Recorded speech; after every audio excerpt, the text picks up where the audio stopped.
Hello, welcome to this episode of Hypnotist Exposition. Joining us tonight is Christy. How are you doing? I'm excellent. How are you? Doing well, doing well. So tell us where you're from, Christy. I'm originally from Los Angeles, but I recently just moved to Boston last week from New York. Oh, really? Yeah. Why do you move to Boston when it's so nice out in Los Angeles? Well, I moved from Los Angeles to go to college in New York, and then I ended up staying there for about 3 years. As of last week, I was a trader at a major bulge bracket, and now I came to Boston to pursue modeling and acting. So explain to us, what is a trader? What do they do? I am an institutional equities trader, so we basically trade block equities. Just today we had a major merger within pharmaceuticals, Valiant, which was amazing. So if you saw that, exactly. Major ka-ching. Entire biopharma ka-ching. Nice. So what do you have to do to become a trader? Like what kind of qualification? You obviously have to be able to work in a very fast-paced environment, be able to handle some pressure, be able to handle all the yelling, screaming, trading floor excitement around you. Definitely have to multitask. What kind of things did they actually yell? Like I hear a lot of yellings, but I never actually decipher what was being yelled at. Buy, sell, is that it? Up. Okay, what would be like a typical hand signal, other than that hand signal, you know? Oh, hand signals, those are usually used in like the commodities floor. So if you're down in commodities, then all the hand signals will signal like the months of the futures and like how many contracts you want. Okay. So oil, you're basically buying lots of like 100 barrels. Natural gas, you buy in 10,000. Your counterparty, so whoever you want to buy or sell against. So you're actually looking at the people who are buying and selling. Exactly. Oh wow. That's very personal, you know.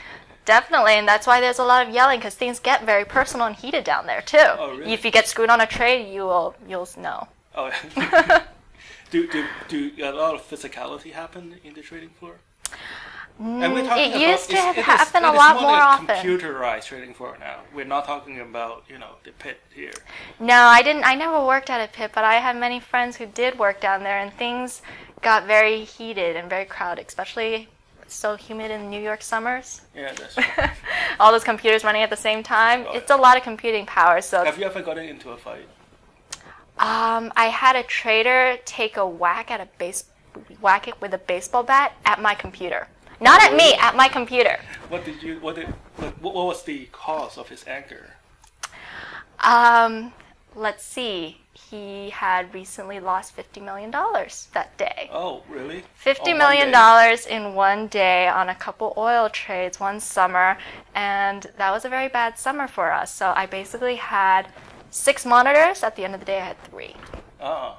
And then I had to make that very awkward call down to HR and being like, so I had a little accident. Can you replace my monitors? Obviously, I had to take the onus because I can't be like, oh, my boss broke my computer. I can't say that. It's all me, apparently. Did they ask you how you broke it, or did they just know what to do? I accidentally threw a football. So what did you major in college? In finance. Okay, so is Cornell. that how you got your job? Yeah, so it was actually an accident. I interviewed for a sales position, but apparently the interview was it was for a sales position. And then I had 2 traders interview me, and they basically decided that I was very quant.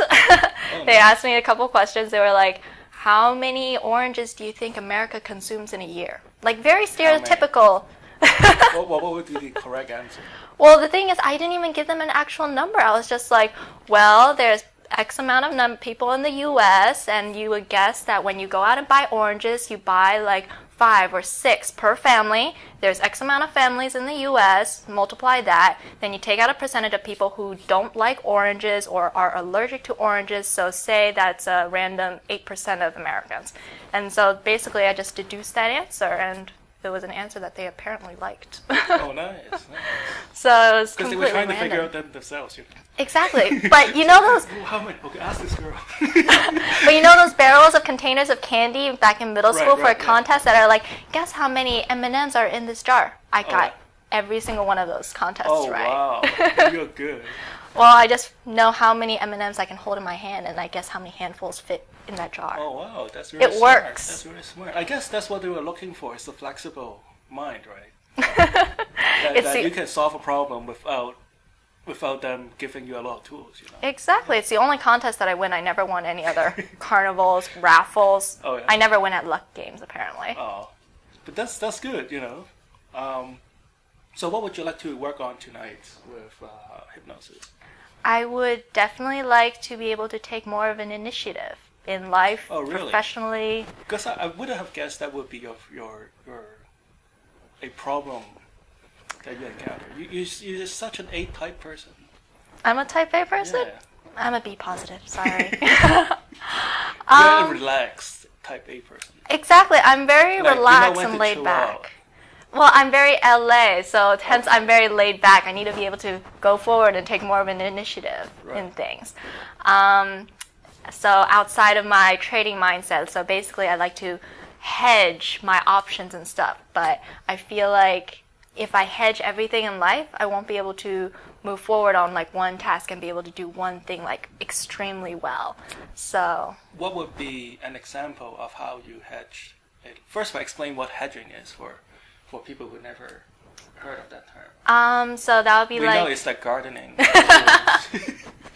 Exactly. Obviously, I want to be able to hedge my garden. So basically, it's like going about one task, but then always having like a backdoor option when things don't turn out, if things don't turn out So it is correctly. a finance term. Yeah, you could say it originated from finance, but I feel like people apply it to life as well when you hedge your retirement. Okay, so what does that mean when somebody say they hedge their retirement?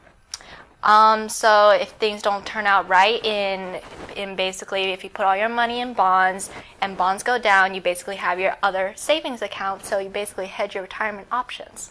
Okay. That's as much as we can explain. If not sure. But so what would be an example of you hedging options in your life, like a life decision? So when I decided to leave a very steady bi-weekly paycheck job and go into acting and modeling, that was a huge life decision for me. But I can't help but still, and I want to pursue acting and modeling with everything that I've got, obviously, because I want to be successful in a field like that.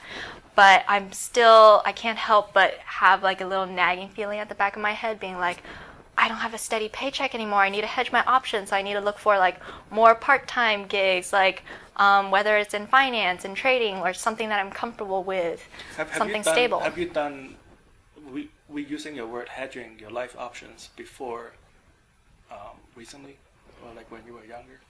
Yeah, definitely. Definitely when applying to colleges, right? You apply to all your Ivy Leagues, and then you have your backup safety schools.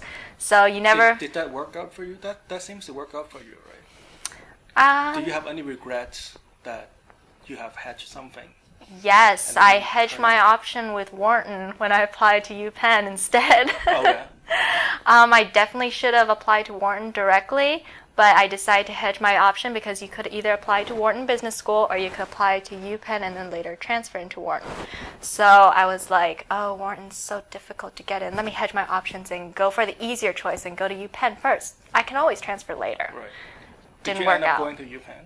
No, I ended up going to Cornell instead because after I got accepted into UPenn, they notified me and said, you have to be able to be in the top 1% in the UPenn freshman class in order to then transfer into Wharton.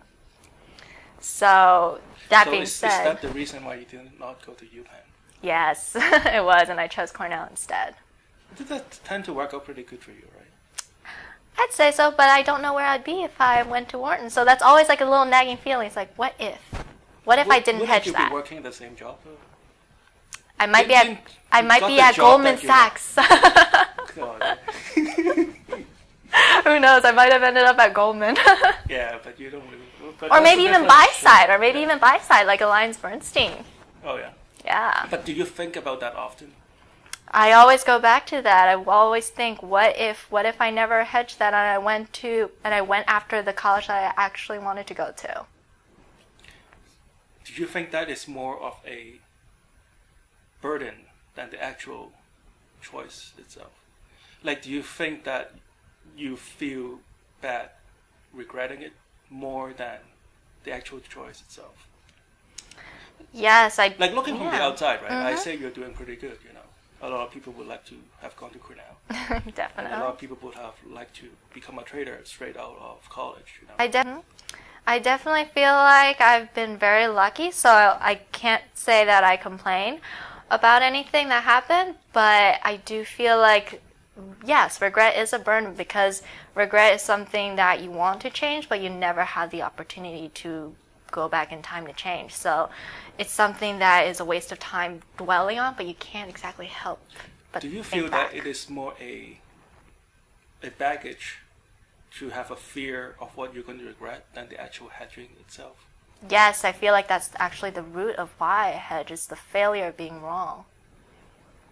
Right, but do you feel that it is not the hedging that is holding you back, but the fear Of making a wrong decision, probably. of regretting the decision you currently make? Well, it sounded like you made some pretty good decisions. I'm obviously not walking your shoe. Mm-hmm. But it sounded like you have made some good decisions to be at where you are. Well, let's just say a lot of people would like to be at where you are at your age. I hope, although a lot of my friends think I'm completely insane from walking away from trading. Yeah, but they are. Well, you can't control what other people think. Mm-hmm. Right. Yeah. If you make other decisions, they're going to complain about that too. Right? So would you rather? So what would you like to change? Like if today's session works out perfectly, right? Mm-hmm. How would you like to feel different? I would like to be able to walk away knowing that I'm doing the right thing and not have that little voice at the back of your head being like, well, what if this doesn't work out? You have to have a back option. You have to have option B, option C. Because I want to go after my acting modeling career as if I have nothing to lose, as if it's the only option out there and failure is not even in the cards. Because I feel like you can't fully be successful in something unless you absolutely have no supporting net catching you if you fall. Because then you have to go forward. You don't have a choice B. There is no plan B.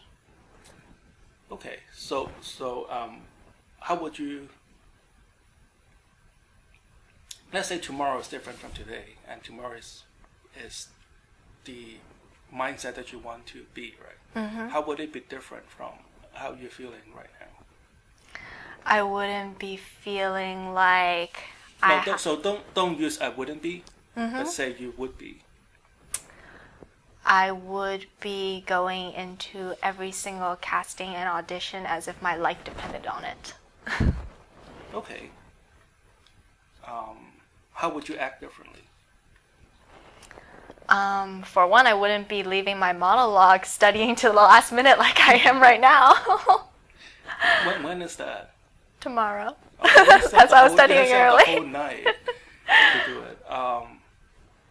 But psychology taught me. Do you think that being starting a preparation early, mm-hmm. that would be a change? Yes. How would you feel differently about yourself? Like actual sensation about yourself be different? I would feel like acting and modeling is my one and only career. It's not something that I'm doing on the side, like a part-time thing that I've used to be doing. But that's thinking about it, though. Like, yes. How would you feel differently? I would wake up and be like, I am an actress. Okay. And how's that? That is still more like thinking about it. So what would being an actress feel differently from how you're feeling right now? Right now, I'm definitely a lot more analytical, and I'm weighing every single decision that I make. So instead, it's like I'm waking up and I'm comfortable in my own shoes, and I walk out the door and I am comfortable being just an actress, not an actress and something else. Okay. All right. So what we're about to do is hypnosis. So in hypnosis, you're going to. This is not sleep, so you will not be unconscious at any time. It's not a drug. You'll still be aware of what's happening around you. So don't try to go into hypnosis. Sometimes people couldn't go into hypnosis because they want it to happen so much. It's like trying to fall asleep, right? Like if you try to fall asleep, you end up staying awake, right? Yes. So just let things happen automatically. And we're going to undo some of the stress that you're experiencing. We're going to help you focus on the new image of you. And we're going to hopefully unburden some of the baggage that you're holding on up until now. Does that sound good to you? Great, please do. All right, so please put your feet flat on the floor. So I would like you to just, without moving your head, just look at this watch right here. I'm going to count backwards from 3 to 1. When I reach number 1, I would like you to close your eyes and just let your mind drift. You'll still be able to hear the sound of my voice. You'll still be able to become aware of what's happening around you. But you can just let your mind drift and just let go of all the pressure and thoughts that you're holding on right now. And let go of all the expectations and all the stress just for the next few minutes. And just allow yourself to feel your mind. Just allow yourself to feel every fiber of your nerves. And just allow yourself to be in sync with your breathing and your heartbeat and your breath. 3, 2, 1.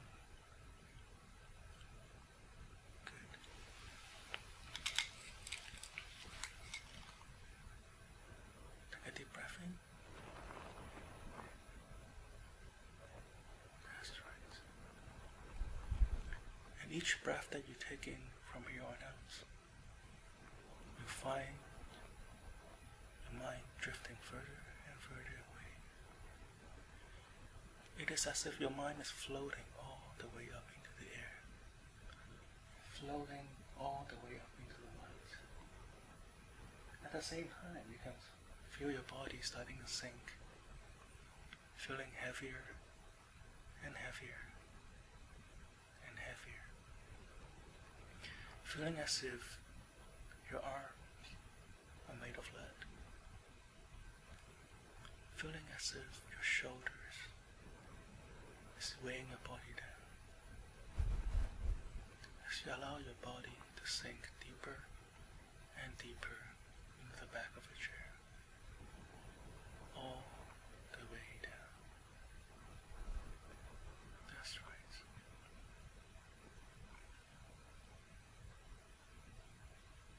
As if you're sinking through the chair all the way down. That's right. Now I'm going to count from 1 to 3. When I reach number 3, you can open your eyes, you'll feel great. But as soon as I say the word sleep now, you'll find your eyes rolling back to the top of your head. You'll find your eyelids becoming very heavy. You want to close your eyes and go back 10 times deeper into hypnosis, feeling 10 times as good, 10 times as relaxed. 1, 2, 3, eyes open. How does it feel? Very relaxing. Very relaxing? Yeah. Do you feel that your nerves are kind of untangled? Yeah, I feel like I'm like glued to the chair. I'm like very heavy in the chair. Sleep now. That's right. All the way down. Deeper and deeper. More and more relaxed. Just feeling 10 times as relaxed as before. Feeling 10 times as deep. Feeling yourself sinking 10 times as fast. All the way down. We count from 1 to 3 again. And the next time you close your eyes and go back into hypnosis, you'll find yourself sinking 10 times even deeper than you are right now. 1, 2, 3, eyes open. Feels good, doesn't it? It does. Just feel like your whole body is melting into the chair, doesn't it? It does. It's like I've done an hour of yoga. Oh, really? That's a bit sleep now. Good.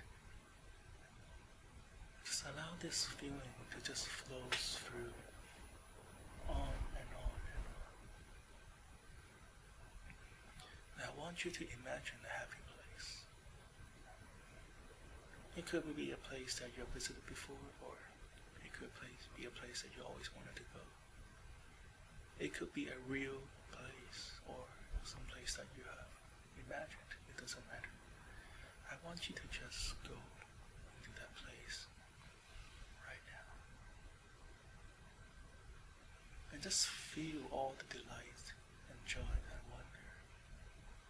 And as your focus is concentrated on this wonderful happy place, your unconscious mind is wide open to receive all the beneficial suggestions I'm about to give you. Now I want you to imagine a warm ray of light flowing from the top of your head all the way down to your spine, through your fingers and to your toes. And wherever this light touches, it just untangles all the knotted nerves, all the baggage that you have held on in the past, all the stress, all the expectations that you would rather let go. It could be real expectations or expectations from your friends that you do not need anymore. Your unconscious mind knows what it is. I would like you to just take this moment and just let go of all that baggage. And as you let go, you find your shoulders feeling a lot lighter. You find a ton of bricks being lifted from the back of your shoulders. Even your spine feels more relaxed, and your lower back, and your fingers feeling tingly, because you're just letting go all that is holding you back right now. And in turn, you find yourself filling up this wonderful warm energy. That is the authentic you. That is the authentic Christy. That who is always taking the initiative to pursue what she wants. Who wakes up every morning and knows exactly what she needs to pursue. And she can tell herself that she's a professional actress. She's a professional performer. And she can pursue her goal and dreams in a single-minded, focused manner. That's right. Now I want you to imagine yourself being this new you. You imagine in front of you a new Christy. She dresses slightly differently. She talks differently. She has a new purpose in life. She still remembers her past, but nothing is holding her back. She do whatever she's comfortable with, but she do everything with courage, without any fear or apprehension going forward. Imagine this new you who talks differently, who dresses differently, who talks differently. Imagine this new you being successful in all her interviews and auditions. Imagine this new you who is fully in tune with her creative energy. Imagine this new you who is fully in tune with her acting career. And she can just act without thinking too much, without analyzing too much. And whatever she decided on, she has the full courage and full energy behind her to push her forward. Now imagine yourself merging with this new you, feeling your mind and body becoming one with this new you. You can even feel her fingers and feel her body and arms inside you. Feel your toes merging with her toes. And just feel this warm energy glow and flows throughout you. Long, on and on and on. And knowing that this continuous flow of energy will be with you long after this session is over. Will carry on with you into all aspects of life. Find this new you moving away from all the baggages that she have left behind. And every day she wakes up, she'll find a fresh, new outlook in life. Always feeling great, full of energy and full of life. And just feel this new you reconnecting with all the forces of nature. And feel this new you reconnecting with all the life forces of Earth.